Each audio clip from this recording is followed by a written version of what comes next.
May mga malasanuan na pinapadala sa atin ng Diyos sa bawat yugto ng ating buhay dito sa mundo. Lalo't higit kapag ikaw ay may pinagdaraan ng kagipitan. Simula pagkabata hanggang sa pagtanda, hanggang sa huling sandali ng ating buhay, may mga malasanuan na nagpapayo at sumasama sa atin palagi upang piliin natin ang tama, lumakad sa landas ng kabanalan at kabutihan.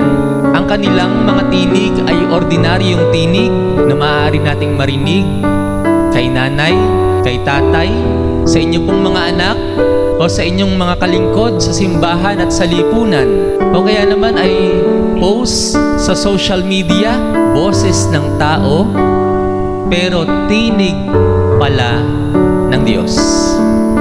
Ordinaryong pangyayari, pero may nakapaloob palang mensahe na mula sa puso ni Kristo para sa iyo.